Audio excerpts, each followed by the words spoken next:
I'm going to be demonstrating 3 brilliant traps in real games against real human opponents. So that's me showing you some exciting traps that may occur in real games against real human opponents. So watch me as I challenge some random chess players and trapping their pieces like keep watching. And just a friendly reminder, all of my courses are still on promotion. Yes, you still get 50% discount on all of them. That is, you will get a discount of 50% when you purchase any of my courses. Right, here is trap number 1 in the following opening. Let's try this. Are we going to see the French Sicilian? No. Let's go with the Ginsburg gambit, sacrificing the pawn on e4. My opponent didn't want to accept that. So what to do next? Let's go h4, h5, sacrificing my rook like this, then sacrificing my knight. This is just a cheap trap in the Ginsburg. We do not mind giving up the rook, because at least we are opening up that. And here I can take, yep.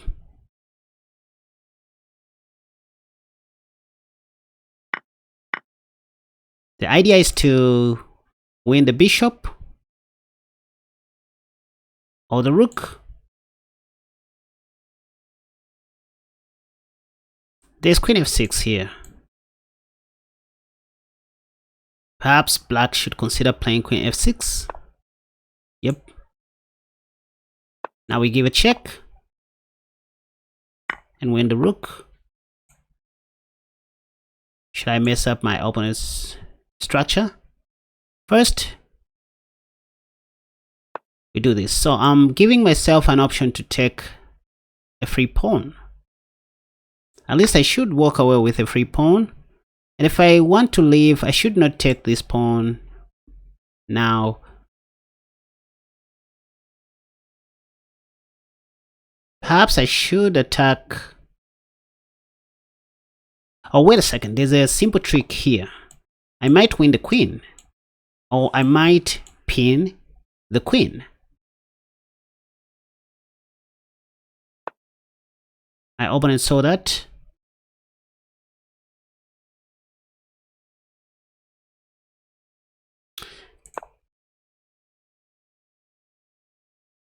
So the idea is to castle long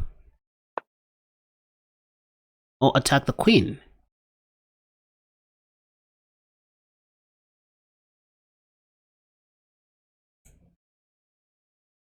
Let's attack the queen. This is not good.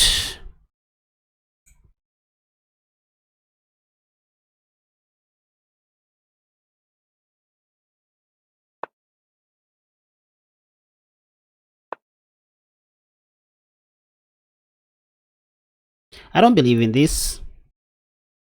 My opponent should be very careful.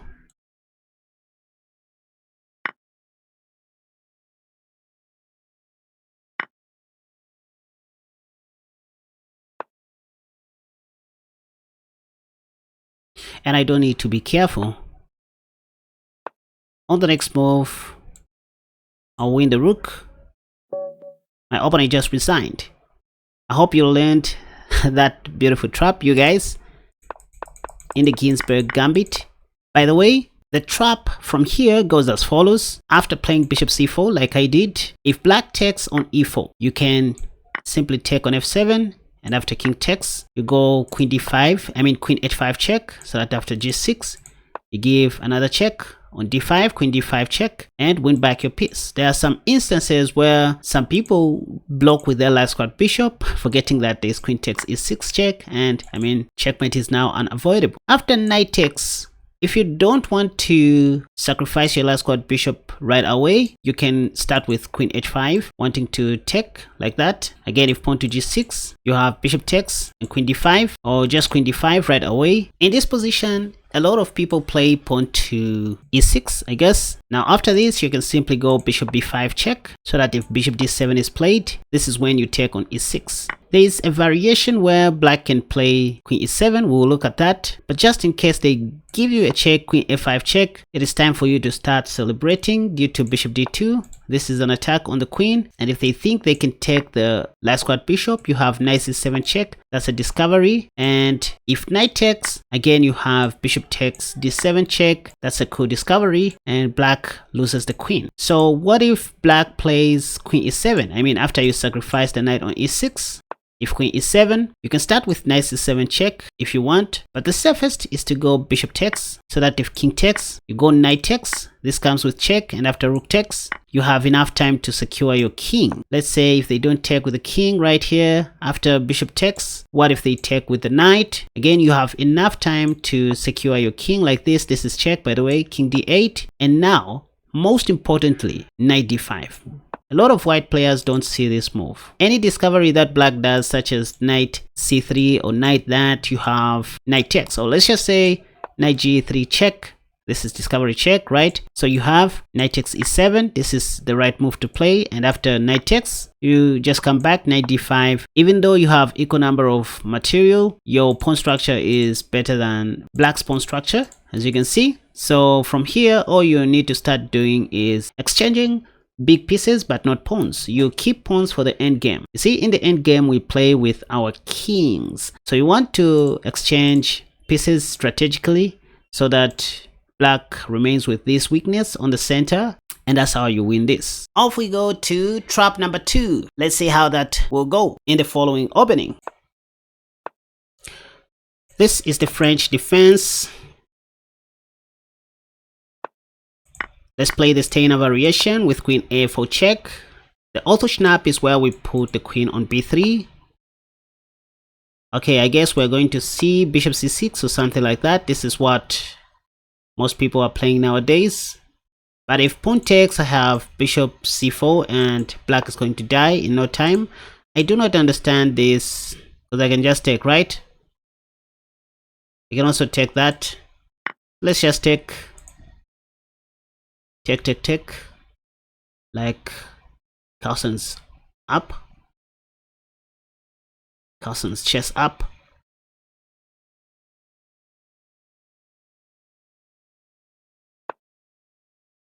Yeah, that was not a brilliant idea. Again, I can take if I want. Take. But let's go pawn to d4 for now. Before I take. Yeah, that was just ridiculous. I think I can take. But I'm afraid there'll be bishop b4. No, there won't be bishop b4 check. Maybe after rook b8. Maybe my thing will become very passive. From here, I can just start playing normal chess. Okay, let's get rid of the last squad bishop.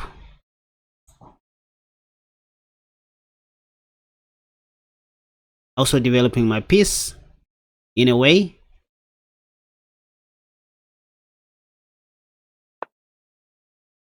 Should I pin that? Knight e2.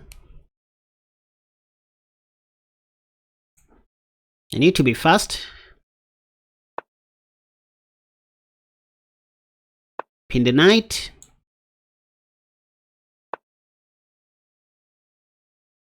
Mess up black's pawn structure. They can't take with the queen. Simplify the position and put the king to safety. Knight g6. Should have played knight c3, maybe. Now it is safe for me to take that pawn, but piece development is always great. It's always good to develop your pieces. Maybe next I'll play this move now. Again, I can take that if I want. I see what my opponent is trying to do. If I take the pawn on b7, they'll play that. But I don't know. My opponent isn't doing well. But I'm not interested in that, to be honest. If I take, I'll just allow them to start attacking on this side of the board, if you think about it. With knight c e4, I'm intending to take on f6 and win the queen. That will be check, by the way.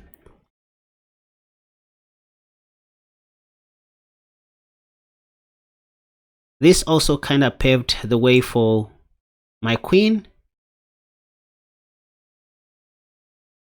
So now there's another trick. I'm attacking the knight,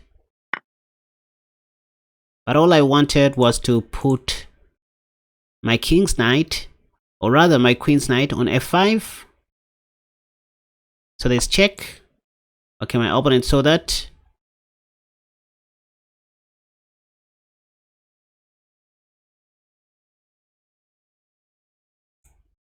What to do next?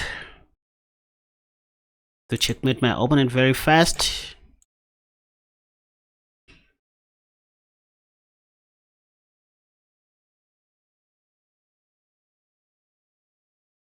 Always play forcing moves if you want to be winning games very fast. I do not understand that, but it kind of gives me a chance to take again. Take. Or maybe I should just capture that. I mean, after all,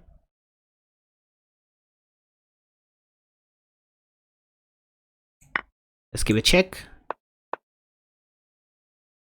I don't know if what I did was cool, but we'll see how it goes. I'm also targeting that knight.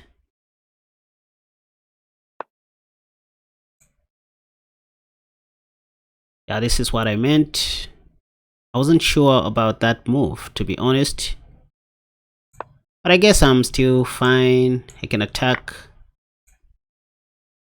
First, we give a check before attacking the queen. Oh, there's checkmate here. Let's do this. There's nothing my opponent can do at the moment. We attack the queen one more time. And attack the rook. There's check. Okay, let's do it this way.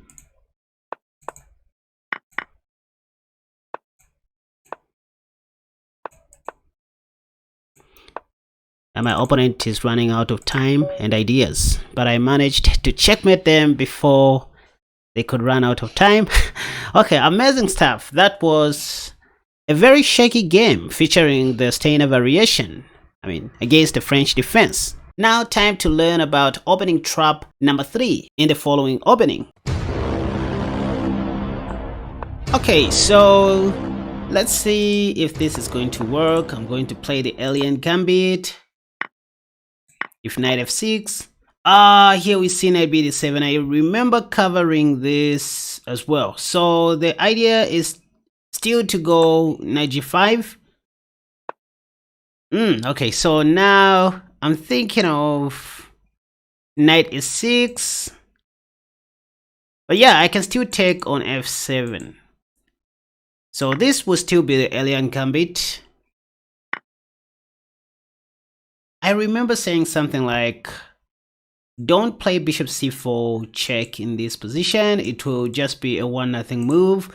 So just continue with your main plan. Knight f3. You want to go knight e5 someday. I've never seen this before. And it looks dubious because it just allows this. I mean, if black is not careful, they are going to lose their queen, I guess. Something like that. I have that, but let me not rush for anything. Black can still go queen a5 check, so they might be up to something.